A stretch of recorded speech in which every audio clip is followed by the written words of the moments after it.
Welcome to another episode of Burnout Banter. Today we're tackling a question that's on the minds of a lot of AEC professionals. Is work-life balance in the architecture, engineering, and construction industry a myth? With burnout rates on the rise, we'll explore why work-life balance feels so elusive in this field and whether it's even possible to attain. From the stubborn, this is how it's always been done mentality to the realities of client demands and tight project deadlines, we'll take a closer look at the factors that make balance so hard to achieve and what it could look like if the industry embraced change. Hey everybody, my name is Rochelle. And I'm Jeff. And this is Burnout Banter. Before we jump into today's episode, remember to subscribe to the podcast on Spotify, Amazon, Apple Podcasts, YouTube, or wherever you listen so that you can stay up to date with the latest banter. We also have a new website. You can catch all of our episodes there.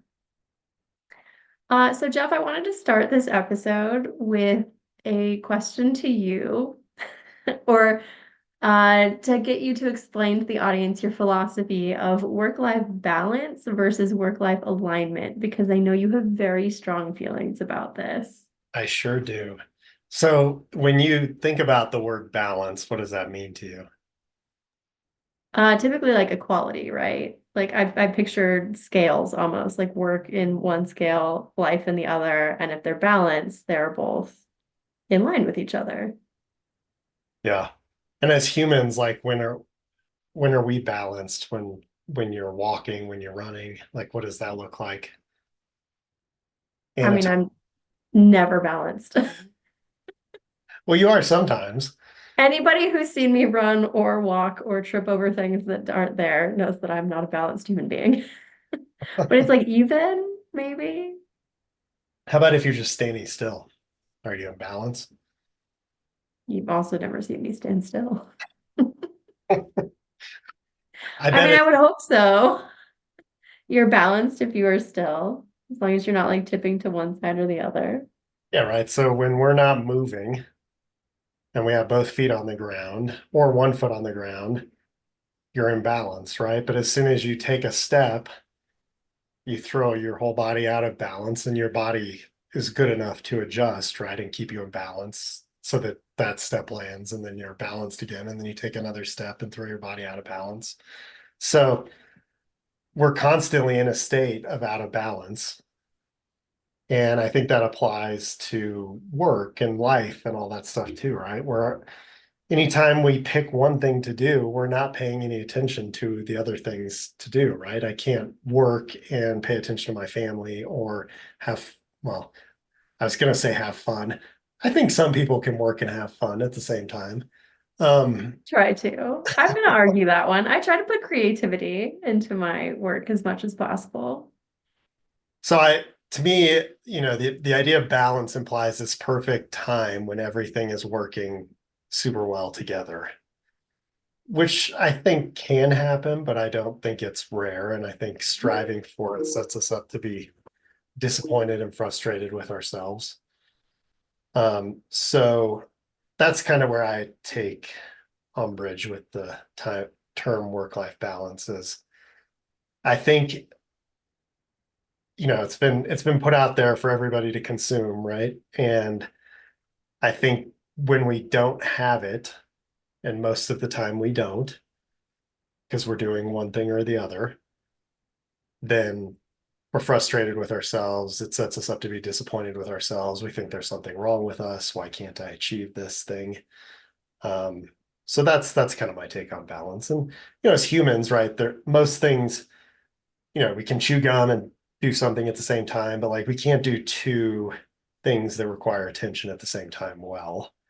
So in my life, how can I do two things that require attention at the same time well? I can't. I think that's Does fair. that And I make think sense? it makes total perfect sense. The word I would go balance so for far me, as to say it is BS. there's the strong feelings I was looking for. Um, Yeah, balance evokes like a perfectionism yeah, feeling for me. I don't know why. Like I think of, the yogi perfect balance. Like I'll never be able to achieve that no matter how hard I work for it. And trying to do that, like you said, just makes it frustrating. For me, work is part of my life. It's such a big part of my life. It's very strange for me to separate them out. I know there are things to be said for like not making work your identity. And I have to blur that because work is my identity because I am my own consultant. But yeah, so it just makes it really hard to do that. So I wanted to set that as the tone for the episode before we dive into the specifics. Yeah, and why I guess to answer the other part of your question about alignment and why I like that is so I tend to look at your life like a Rubik's cube. Oh, And okay. on each side of the cube is a part of your life, right? And most of the time it's all mixed up together. Out Um, of whack, yeah, absolutely. but we can align the cube, right, in whatever iteration of these things that are important to us that we want to just by moving it around. So at any given time, work may be really important to me, and some of the other things that are important to me might have less importance, right? It's just what I've chosen to prioritize at that moment. And then maybe I get done with work and now I'm prioritizing family or fun or health or whatever it is, right? And can I be really present doing that? Because that's the thing I've chosen to do. So I like to, and I have 9 areas that I think are important, but, not all of them may be important at the same time. And you may go through different periods of your life where one's more important than the other. So it's this constant puzzle that you're kind of readjusting based on what's important to you in that moment. And then ultimately, can I be present in whatever it is I've chosen to do and give it my all? I love this. Sorry, I don't know why nobody's ever given me the Rubik's Cube You've never analogy heard me talk. before. Yeah, I've never heard you talk about that. Like I get you see the glass versus rubber balls thing all over, like what things in your life are glass and they're going to shatter if you drop them, which ones are rubber, you can catch them later. But I've never thought about like constantly reconfiguring and like fidgeting with all of the aspects of your life as they change and they weight differently in importance. I like that almost better than the glass and rubber balls. Yeah, and you can Oh, make the puzzle whatever it is whatever it is you want it to be. yeah, excellent. This is why I want to And, start here. and, and how many of us, Rochelle, how many of us, without cheating and peeling off the stickers on a Rubik's Cube, can solve the puzzle and have everything be in perfect alignment or perfect balance on the Rubik's Cube? I know I cannot. I can't. Unless I I had watch a like a, unless I watch a video on YouTube of how to do it. even then, I've never figured it out. It is not one of my strengths. Which, I was great at peeling the stickers off and making it look like I had solved it. I mean, I've never tried that. Cheat codes for life. And that's what I think we're doing with work-life balance. We're peeling the stickers off and trying to make it look like we've solved it when we probably haven't. Ooh, shots fired right there. Uh, so leading into our episode, what throws our Rubik's Cube of work life out of balance in AEC specifically? Like, there's a lot of very unique to this industry challenges, I think, uh, that make it very, very difficult to find that mythical work-life balance slash alignment. Yeah, it's a great question. I think in some ways we devalue what we do as an industry. Um, so I'm trying to figure out where to go with this. So we like a lawyer, if I'm going to do something, I'm going to bill my time for it, right? And everybody just accepts that if a lawyer does something, they're going to bill your time for it. And I think in our industry, for whatever reason, we don't do that, right? We have fixed fees. If something changes, it's just a lot of ways assume that you're going to pick it up and do it. So I think that factors into the way our companies are built. And there is benefit to the companies and to making money in this industry from having people work outside of a typical 40-hour week. Um, you know, if I put in 50 hours, the 10 hours that I worked on this project, I don't get paid for it. It doesn't count against my fixed fee. Right. Uh, and there's benefit in that, right? So I think that's a big part of it. Um, I think there's a mentality in the industry that, has been very male dominated of do what I told you to do because I told you to do it. Kind of your dad's discipline style. Definitely. Yeah, no, the race to the bottom is something I've heard frequently in Yeah. reference to professional services like architecture, engineering, construction, where it's so much of the industry is lowest price wins. And so we all, instead of like collectively recognizing the value of what we do, we all just keep racing to the bottom to be the cheapest one that the client picks. Which is really frustrating to me who works on like the qualifications based stuff. Like, pick me, we're the best because of XYZ reason. There's a fee component, it almost inevitably overrides that. And that's really frustrating. I also think if you look at like buildings as a whole, right, a lot of them, not everybody may agree with this, but a lot of them are art, right? Yeah, Especially from an architectural perspective, there's a lot of art and creativity that goes into designing a building. And I think when you have that mentality of I'm creating something or I'm creating this artistic masterpiece, um, you tend to kind of prioritize that over everything else. That can become all consuming for people. So I think there's that aspect of the industry too, where, you know, people in it are artistic, are creative. Maybe not the engineers so much, but in their own ways. say in your own way, engineers are very creative. It's Yeah. just not in a way That's that just, that we typically look at. It's not traditional. But yeah, all of this leads to like very high demands on our time and long, long hours. Kind of a lack of boundaries, I think, that just leads to a lot of overwork. Those expectations of I need to put this amount of effort in, and maybe their personal expectations, maybe their the perceived expectations of other people, like you need to be here. We've talked about this on the podcast before of, you know, someone else is sitting at their desk at 6 p.m.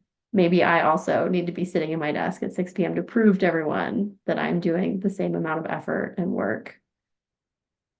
yeah. And I think similarly to some other industries, like my sister's an accountant, I think law is very similar. Um, the reward is at the end of the rainbow. Very And, much so.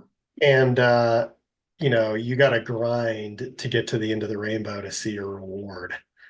And the only way that you're going to get to the end of the rainbow is if you do grind. So even just the way, you know, owning a company, becoming an owner, becoming a principal, um, I think that factors into it too, right? Like the carrot's always out there, um, Right.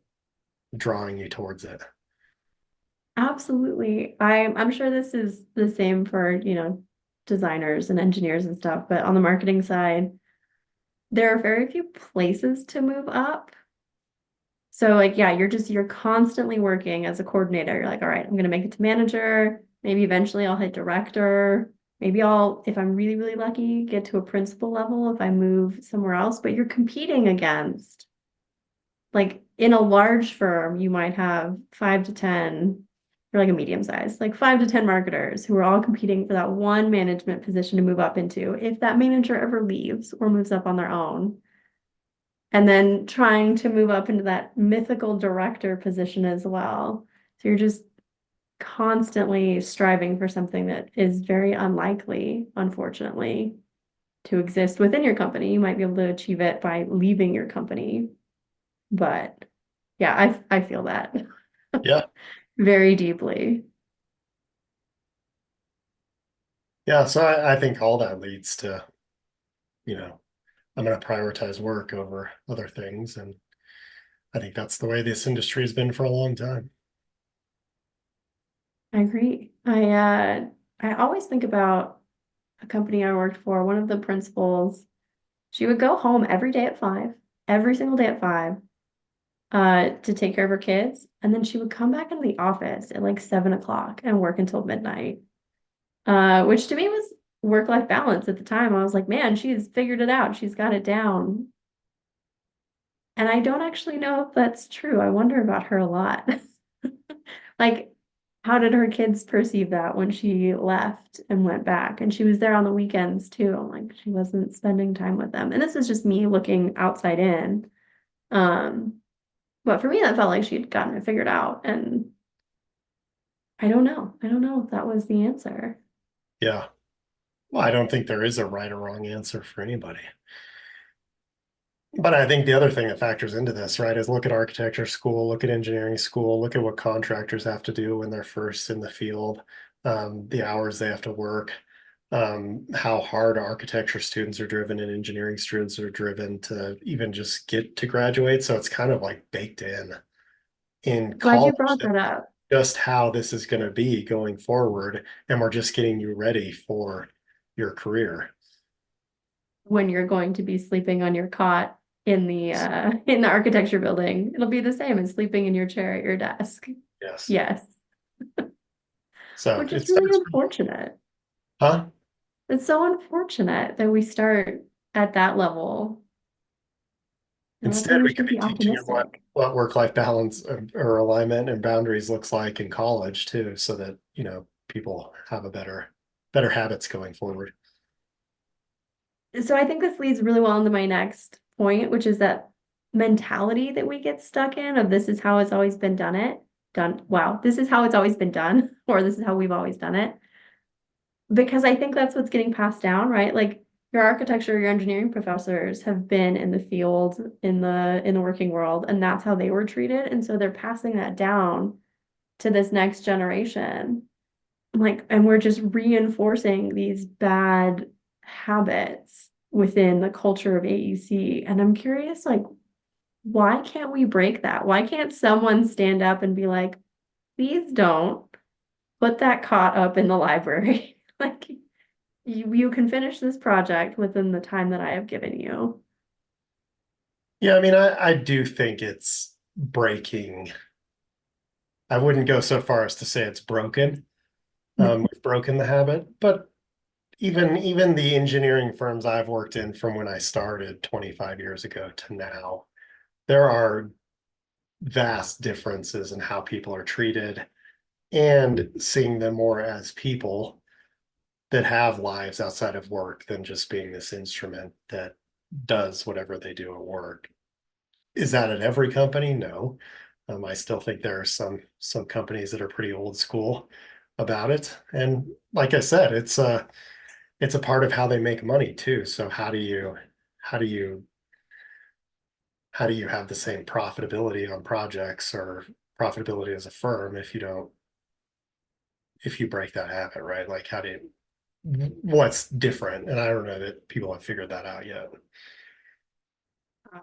I think people are more productive, right? If they do have a break. I know, you know, I can't remember the statistic, but somewhere it's like if you work 60 hours a week for like 4 weeks in a row, your productivity has dropped so much that you're not anywhere near the output, even though you're working the hours.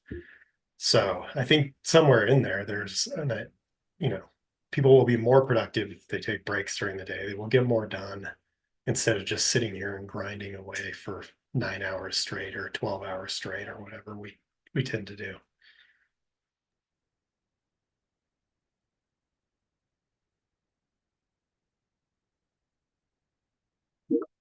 Michelle's really thinking I, this one. I'm sorry. You're thinking deeply about it. That's I the am thinking very deeply. It has absolutely nothing to do with the fact that I am allergic to the entire world right now and trying to contain it. But I was thinking that many things, you said many things, and I was trying to put pins in all of them. Number one, I agree. I don't think we've broken the culture. I think we are starting to see cracks in it. On the proposal side of things, I'm starting to see more people who chime in when I talk about like past experiences in the industry or things that I've maybe even seen recently. I ran into a volume shop recently that was looking for a consultant. And for those of you who don't know, a volume shop is more interested in responding to every single RFP that they can find than they are in strategically analyzing those RFPs and choosing the ones that they have the best chance of going after. So they're putting together like hundreds of proposals on a skeleton staff. So I ran to this volume shop and I was talking about it. And I'm starting to see more and more people chiming in and saying, like, our company used to be one of those. We've implemented new processes based on data. It's changed things. And I'm starting to see more people leaving positions with volume shops because they can see that it's different outside. And I think that's slowly, very slowly starting to kind of force the hand of change in the industry, but we're getting there. And I think it kind of takes a village to change, not just corporate culture, but like institutional culture, right? We all have to stand up to it in some way. We all have to call it out. Yeah, I mean, you look at how long it took to transition from AutoCAD to Revit, and people just like got so dug in of that's just a fad. It's never going to happen. And we're seeing the same thing now with AI, right? We're discussing AI in my company earlier this week, and there are people who are like, nope, I hate it. I'm not doing it. And it's like, you were going to get run over by it then. Yeah, it's here. I'm sorry. You can either You have to embrace figure it it and out. move forward or get run over. And that's, I think, how this idea of having a better life outside of work is happening in this industry too. But it's very, very slow. Yes. I'm glad you mentioned AI. That was one of my other pins. It's because I've presented on AI in AEC a few times over the last year or so. And it is very interesting to me the differences in opinions when I ask, okay, AI considering, all it can do to like alleviate some of your workload with those icky tasks, like admin tasks that take up, 10 hours of your week. What are you going to do with that time given back? There's a very clear difference between like how like leadership and management want to see those 10 hours reinvested and how kind of the incoming uh like younger generations or like lower level kind of managers are looking at that 10 hours and where they want to reinvest it, whether it's reinvesting in the business or reinvesting personally in themselves. I find it fascinating because we're at a very interesting point in AEC on this technology adoption. And because we move so slow, we can do it thoughtfully. And I would really like to see people invest that time back in themselves to find this alignment. But that mentality of give us everything you have, let's squeeze everything we can out of the people who work for us at the company level wants to put more projects into those 10 hours. And it's fascinating to me the differences of opinions that Yeah, we're the starting best to see solution is there. probably somewhere in the middle, right? Oh, yeah. Balance, right? We can find balance with it somewhere between those two voices. I can see the lines being drawn in the sand, and I'm really curious how Yeah. we're gonna win out on that. And I'm also really curious about why it takes this industry so long to embrace change. Like, Do you think it why? do you think it has anything to do with I feel like in many ways we're a pretty patient industry because it takes so long to build a building, That's true. right? Or for to complete a design of a project that, you could work on it for 9 months or a year and a half. You could be building this building for multiple years. Do you think that has anything to do with like we our projects get done on such a slower scale versus like a technology or something or an IT project where it's happening at a much more rapid clip? That we're we're more accustomed to slowness. Maybe that's an interesting point. But I'm going back to legal because we've used them a few times as like a comparison industry. It can take a long time to prep for like a trial, Yes. right? And like it could take years to get to that point or to resolve something because of how the legal system works and going back and forth. But it seems like they do a little bit better with, I or don't know. maybe they don't. I don't Maybe know about legal that. is just as I bad don't as we are. I mean, I don't know a lot of lawyers, but I've known a couple and they work pretty hard to get to the point where That's they're fair. progressing their career. And my sister being an accountant, she works really hard um, to get to where there's progress in the career. So I don't know. I don't know that they're any different or better than we are. They Maybe just get not. paid better for doing it. True. True. It feels like they adopt technology a little bit faster. Yeah, Or at probably. least, I mean, the first major ChatGPT story that I can remember was the lawyer who used it for his briefs and it hallucinated and he got disbarred. But he tried. He used technology. So good for him. He just didn't know how to use it properly. But yeah, I don't know. Maybe that patience part of it is it. I don't know. I don't know. Never thought about it before, but that just came to my mind. So Yeah, now I'm gonna have to marinate on that one. And then also kind of marinate on how we counter that, especially in a world where we are getting increasingly used to quicker response and that like instant satisfaction, gratification, like in our personal lives, and how that's rubbing up against maybe our industry not changing fast enough. And if that will help kind of spur that change. I don't know.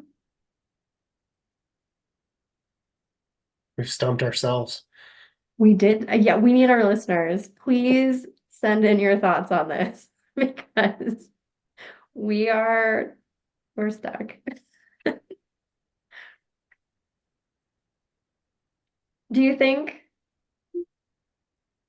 in kind of the same line of thought, do you think that client demands kind of dictate our pace or client expectations dictate like internal firm expectations?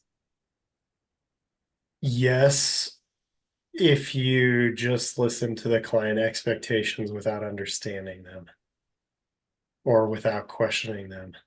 So if I just assume that what the client says is gold and I Right. never question whether it's gold, I'm going to I'm do sure it. it always is. Of course, it always is. I'm going to do everything I can, right, to make that happen. Um, but I also think in the end, right, the client wants a good product or a good building or whatever, right? And if you can get the client to see the value in slowing down to go a little bit faster, you're going to have less mistakes in construction, which means construction goes faster or whatever it is, right? If you slow down the design process a little bit.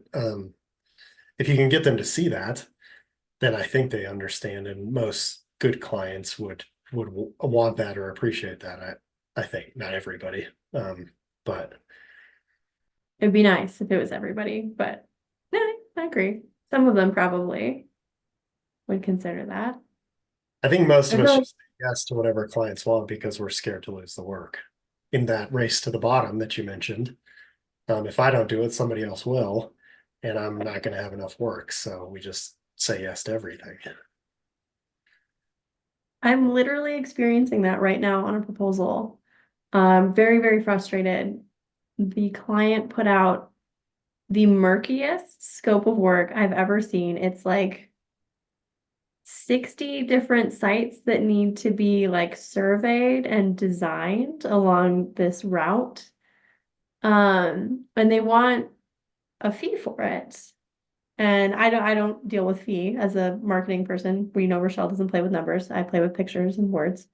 But my engineers are very concerned because they're like, we don't know how to put together a fee for this because we need to do those surveys to figure out what the design scope is. But the proposal is for both survey and design. And so they've gone to the client and said, explain to them why this doesn't work. And the client was like, well, we have funding, so you have to submit for both because of the way their funding works. And we're moving ahead with it. And I can't stop thinking that we're doing it because if we don't, our competitor is going to submit anyway and they're going to get it by default because they put in some fee. Like, but maybe if we all just said, hey, client, this is impossible and it's going to hurt both of us because you're going to get a ton of like scope creep fees when we're going to have a bunch of scope creep. We're going to lose our butts on this. It's going to be a nightmare and a headache for everybody. I think maybe we could renegotiate how we attack this project and maybe split it up into survey versus design. But Yeah. that mentality is if we don't do it, someone else gets it. So we're just going to keep moving forward. I'm like, again, I don't keep the business in business, but it it's very frustrating to me that that is how they feel right now. They feel very pressured into the situation. And then some firms are just going to walk into it being like, well, I'm going to give the lowest fee now, knowing that I'm going to win it. And then I'm going to change order the crap out of them going forward. And that's how the Exactly. project, right? And the client's not going to benefit from that. So again, yeah, they may not be able to listen, right? Because they do have funding and they have certain restrictions in place, right? We're not always going to get our way, but having the conversation with them was a big step for your company. So, Oh, to yeah, try. they tried. Yeah, that's all we can But do it, is yeah, yeah. And I worry too about that poor client. If we don't get it, or even if we do get it and it gets, changed order into oblivion, that puts a bad taste in that client's mouth for any future projects one if they with have, us or with anybody else. yeah, and if they have funding in place, they have a set amount of money they can spend, right? So they're not going to be able to go get more I potentially. mean, Maybe they they can can. try, Yeah. but yeah, it's a tough But I don't think situation. we question enough. I think we just clients right. And we want the Yeah, work, we just give it to somebody else. the number of those situations where I've heard whoever's the lead on the proposal, the technical lead, be like, "Oh, we'll figure it out." I'm Yeah. like, "Okay, that's on you, not on me, but are you sure you can Heard that, figure it heard that out?" a lot. Say yes now and we'll figure it out later. Yes, I don't like that. No, me either. That hurts my planning soul a lot. But I'm curious if we can connect that like questioning and that talking to the client and kind of reasoning things out together to internal leadership in the same way, because leadership is a lot of, people who are ingrained in this mentality of we do it this way. Like, how do we get them to influence that culture of overwork and like, I don't want to say care about their employees because I know a lot of them do care about their employees and maybe they're just not aware that their employees are overworking and breaking their boundaries and feeling pressured to do so. But how do we get leadership to change Well, this I culture? mean, you talk all the time about data, right? How can I Well, bring data to the table to help them see if you do X, it's going to cost you this. If you do Y, it's going to cost you that. Which would you rather do? Um, you know, if there's a way to track productivity, if I work this way, I'm this productive. If I work that way, I'm this productive, right? And productive then turns into dollars. And which do you want more? So I think data is a good way to go about it. Finding an ally who, maybe if somebody's not listening or paying attention, but you can find an ally who they will listen or pay attention to, that could be a way to go about it.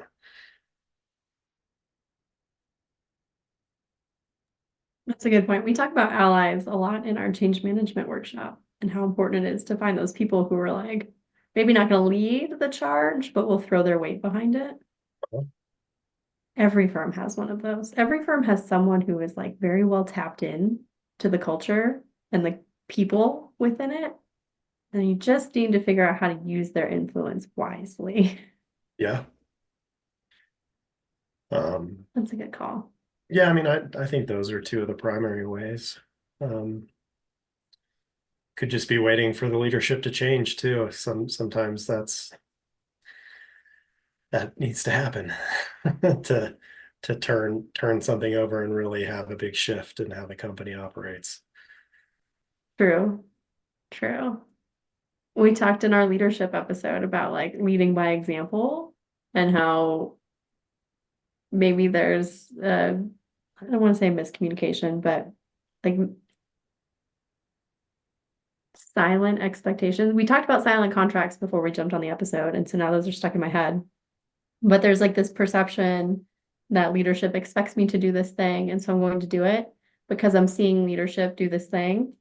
So like if my boss answers an email at 2 o'clock in the morning, then I in my head am instantly like, well, I wasn't on at 2 o'clock in the morning. Am I supposed to be? Like, are people going to think that I'm not working as hard as my boss is? So Yeah, maybe so that if there you're could be some leadership. questions around that, right? Like, hey, I see you doing this. Do you expect that of me? Just so we're clear.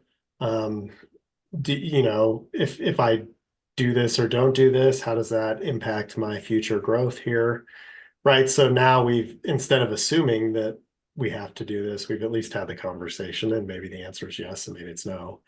I don't know. But either way, you're at least knowing why you're doing something instead of just because you think you should. Agreed. Yeah. I talked to someone about this. Their director was working weekends because they just enjoy their work so much. Uh-huh. But the coordinator was feeling extremely pressured to do that as well. And no one actually expected the coordinator to work the weekends, but they just couldn't get over leadership doing that and constantly being on and feeling like they needed to be on. So just But just something for people in leadership roles to be aware of is like how you show up trickles down. as a leader in that situation, right, you could say, I work the weekends because I really like this. I do not expect you to. So please don't. If I need you to, I will tell you. But if not, just this is because I like to do it. Right. Or like I'm more productive on Saturday mornings because no one's bothering me. So this is when I get this stuff done. But you don't have to do that. But people pay attention to what you do, not say. So that's a fine line to walk.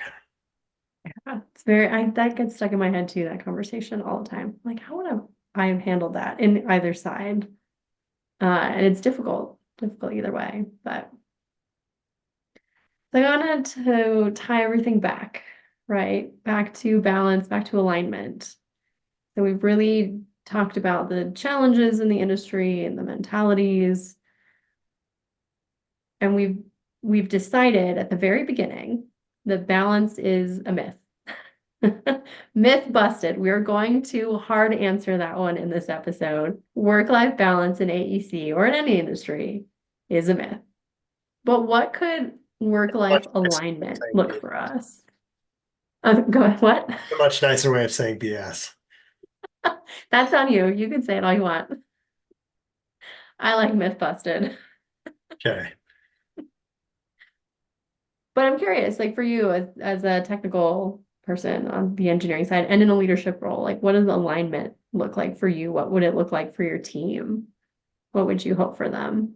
Yeah, I mean, it looks like when there are times when we need to work hard, and I want us to work hard. When we have finished working hard and there's time for us to rest, I want us to rest and go reconnect with those other things that are important in our life, right? So if somebody's worked really hard, can I give them a day off? Can I, ask them what they're doing? You know, hey, I need to be aware of what's important to them, right? So maybe it is family or maybe it's friends or whatever, right? What are you doing with your friends this weekend? Just to kind of clue them into that's important too. Um, so I think that's it. I think you just have to get really clear on what those important things are to you. Pick your top three, your top four, and just really try to focus on those. And doesn't mean they have to be your top three or top four for forever, but what's important to us gets our attention, right? So if we Right. don't know what's important to us, we're just going to kind of sprinkle it around haphazardly and nothing really Guilty. happens. Very guilty. Because I have a million balls in the air at all times, and whichever one is important is just whichever one feels less like a chore to me. I guess. That's kind of how I choose, which is maybe not the way to go about work, but I think too often when we're presented with the opportunity to rest or to focus on other things, we don't. And that's what really gets us in trouble, right? Like I start worrying about, oh, well, I don't have a project to work on. Am I going to get laid off? What's going to happen? I need to be busy. And I'm stressing myself out. So I'm never resting. I'm not focusing on these other things that are important to me. Or if I go on vacation, right? I'm answering work emails the whole time or working the whole time. I didn't get to do that, which was important too. yeah, yeah, absolutely. I think also just seeing that it's a choice. Like I'm choosing to work right now. I'm choosing to go on vacation. Nobody has to do these things. Um, so I think that gives you some power in the situation too, right? Like I've chosen to do this and I'm going to go after it as hard as I can so that I can get done. I like that reframing how you think about the things that you're doing. Interesting.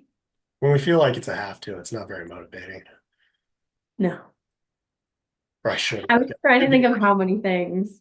yeah. I should be meditating right now, but Sounds like a chore. No, thank you. Yeah. I don't know. What do you think?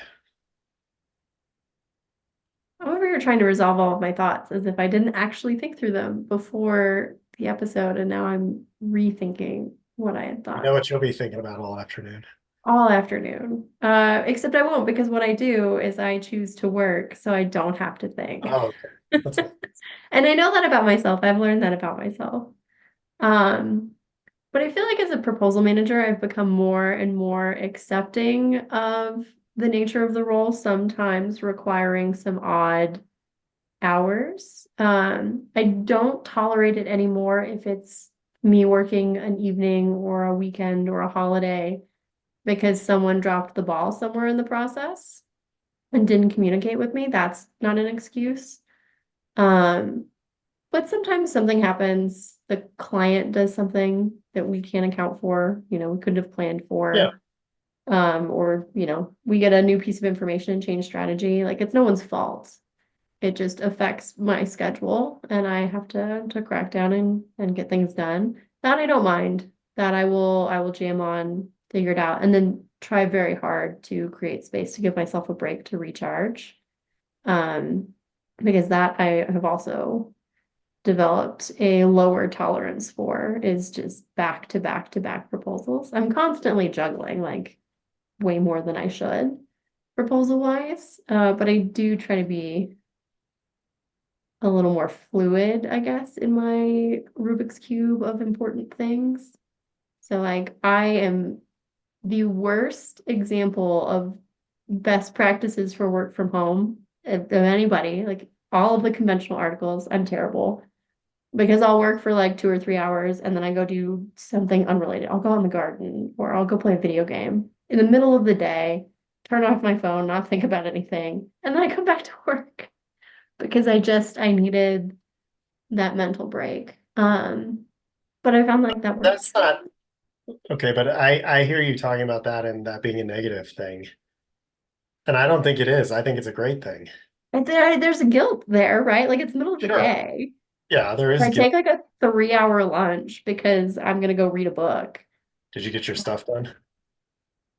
See, and that's where I'm trying very hard to figure out like that is my alignment, right? It's very important to me that I indulge in my hobbies, that I plug into a book or something once in a while. I go write, I go read. Uh, but it's so hard to disconnect from the importance that I place on the work that I do. So yeah, I'm struggling with what work-life alignment would look like for me or for just like a proposal manager in general. But I was having this conversation with a client this week. If you doing that makes you better at what you do, is in some ways you taking the break an investment in your work. Ooh, again, Jeff, with the reframing your thinking. I Or if like I it. if I if you know, I could look at a vacation as like, oh my God, For the 5 weeks leading up to it, it's going to be terrible. The 3 weeks afterwards, it's going to be terrible. Um, you know, but I need this break from work, or I'm going on vacation because it's going to re-energize me so that when I get back, I'm going to be more invested in my work than I am right now. Right. You're going to be able to handle all of the things that are going to hit you in those 3 weeks So if work following it. is that important, you just reframe it so that these things are helping your work. Interesting. Oh, I like that. My Rubik's Cube just changed. Maybe it's more aligned. I guarantee you are better at work if you go in the garden for 3 hours than if you just sit there and try to grind through it. That I have figured out. When the brain fog hits too hard, I have I've gotten a little bit better about getting up. And I tried very, very hard to give people the permission to do that when I see them chatting about, how they just have to get through this thing. Like, go step away from it. So maybe Yeah. that, yeah, maybe that's alignment is just really understanding not just your priorities and what's important to you, but how you're investing in those. Yeah, I like that. Yeah. And how they play into each other. Yeah, and I think Awesome. another thing you can do, right, is negotiate. So if I'm going to stay up here and work 2 hours late, can I go have a conversation with my wife and say, when I'm done, or my daughter or whoever, right? When I'm done, let's do this fun thing so that there's a trade-off, there's a win for them instead of just wondering when I'm going to be sitting up here. How long is he going to be? When is he going to be done? I don't know what I can do because I don't know how long he's going to be. Um, Right.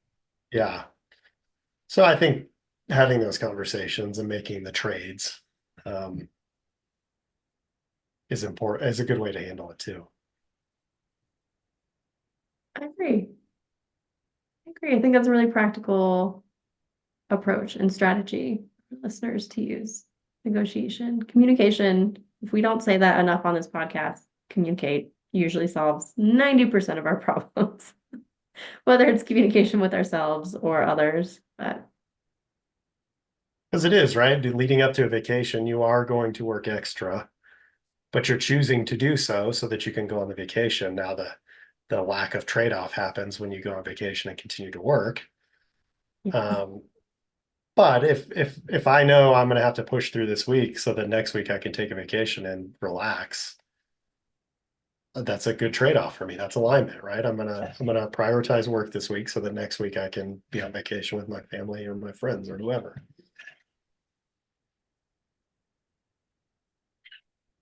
all right. Yeah, I like it. Any other like wisdom bombs you want to drop on us to wrap up the episode? I'm fresh out. It's Friday. You did pack a lot into this episode, so, you know, just reframe that thinking, Jeff. It's not Friday brain. You've just exhausted so many good ones. Are you ready to move on to our burning question? Sure, let's do it. And now it's time for burning questions. All right. So this is exciting because we got a question from a technical person. We often get questions from marketers. Ooh, So, yeah. This person says, "Hey, Jeff and Rochelle, relatively new to the podcast, but here's my question. As an architect working in a fast-paced firm, I feel like no matter how much I accomplish in a day, there's always more to do. How can I set boundaries without falling behind on project deadlines or disappointing my team?" I man, feel this as a been there. marketer. Yeah, I think that's how all of us feel all the time. Oh, there's always something to do. Always. The to-do list of like things I have to get done and then to-do list of things I would like to get done. The like to get done's is just never ending. Yeah. Yeah. I mean, the only time our to-do list ends at work is when we retire. Hopefully. Or we get laid off, I guess. If there's nothing to do, we're either going to get laid off or we're going to retire. And even then, the number of people who are retiring but like coming back to work as contract employees, I'm like, y'all, what are you doing? Go sit on a beach somewhere. Yeah. Like, But I think I wouldn't worry about disappointing your team, right? Like I think that's an internal expectation that you're putting on yourself. For sure. Yeah, I highly doubt that anybody is looking at you and thinking like, architect, you didn't pull your weight, right? So I would just put that one aside for right now. I think for me, so this goes back to your intention throughout the day, right? How do I want to work? What's going to make me proud of myself at the end of the day, whether I got one thing done or 10 things done? And can, if I really focus on that, can I let go of what will happen as an outcome? Right. Something I think bad could that's happen, something good could happen. I could get all my stuff done. I could not get my stuff done. Um, we're constantly being asked to do more than we can do every day. So, if that's the way it is, what am I willing to give to this? And then the chips fall where the chips fall. I think that's a good approach too. On the maybe more tactical side of things, I kind of start my week with these are my mandatories. Like I have to get through these this week. I budget my time for those, and then anytime I have left over, I pick like three things off of my nice to haves, would like to get to list. Um, and then kind of sprinkle those in throughout. And I try to pick things that like refuel me, right? So, Do you plan for that leading into the week? Is that something you do on Monday or? yeah, so I have turned over my life in full to the AI overlords. And I signed up, I was doing this manually, but I signed up for Motion, which is an AI scheduling tool. So you like put all of your tasks and stuff in it, and it like magically reconfigures your schedule, and you kind of rank Right. tasks on like high, low, medium priority. And I put all of my mandatories as high and all of my would like to have as medium. And then like it sprinkles them throughout my week, and it makes me feel really good when I check one of those off. And it makes me feel really great when I get to the end of the week if I've done one of them. And amazing if I've done all three of them. But that's kind of how I manage those. Yeah, I like that. I do think there's some upfront planning required, right? You can't just sit down on Monday and Oh no. go, right? Because then you're not really prioritizing. No, that's why I go through and I'm like, okay, I'm gonna rank these ones as medium because all of those are low priority, and I'll bump, two or three of them up to medium so that they show up in my schedule. And like I said, I'm a little intentional about the ones I pick. I try to look for things. If my workload is really heavy on my mandatory side, like I've got a lot of really big, weighted proposals that take a lot of brain power or effort for the week, I try to pick my uh nice to haves as things that refuel me. So I'll do like the graphics for one of our promotions for Burnout Banter, or I designed our website one week. That was my entire nice to have. And I just broke it into smaller pieces. Like I wanted to do the graphics for it. I wanted to write the copy for it. I wanted to actually make the website itself. And so it was essentially like one task. I just broke it into little things that made me feel really good, and it kind of refilled my cup. And that also helps as opposed to just like treating those nice to haves as must haves as well, because then that just bogs you down. Yeah, There's a balancing act there. yeah. Yeah, I mean, I think communicating with your boss, communicating, if I feel like how how do how do I get all this stuff done? Um, what would you prioritize out of this list? If you're not sure, I know that's a big problem for a lot of younger engineers, right? Is just not knowing how to prioritize things or what the order of things needs to happen in to get to the end. So asking for help with that. You know, there's always going to be times where the projects require more. Um, But I do think your point of putting the expectation on yourself that you're going to disappoint the team adds stress. And then when the stress of the project comes, you're not as well equipped to deal with that because you're stressed about yourself too. So, you know, it's differentiating those two types of stress, right? The stress from the industry and the stress that we put on ourselves. And if we can better manage the stress that we put on ourselves, then we have some reserve to deal with the stress of the industry because that's a much bigger problem to fix. Yes, and we need all of us on that one. Yeah, and there I are, wanted, and it's again, right? In that moment, I know I have this deadline. I know I need to hit it, right? Am I willing to work a little bit extra to get there? And when I get through that deadline, now what can I do to focus on me and what's important to me? right. I want to tag team off of that, talking to your manager or leadership or whoever it is. Something that happens a lot in marketing, and I'm not sure if it happens as much on your side of the fence, Jeff. But we'll get handed an assignment or an additional proposal.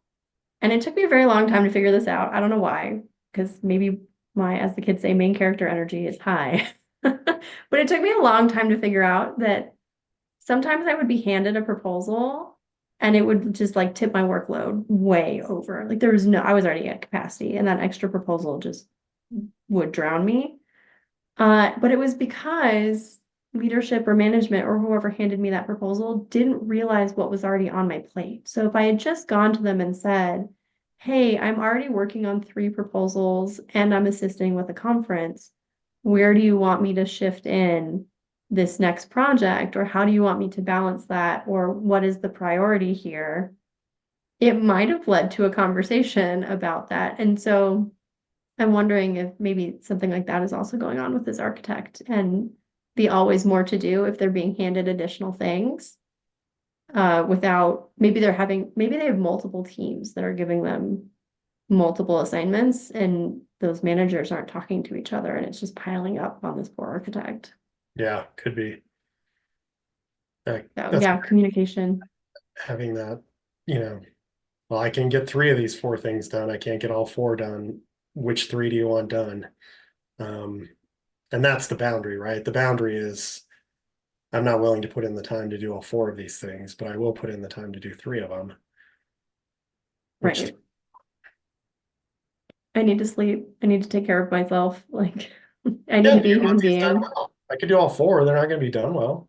Yeah, Would you rather have that, or would you rather have 3 of them done well? exactly.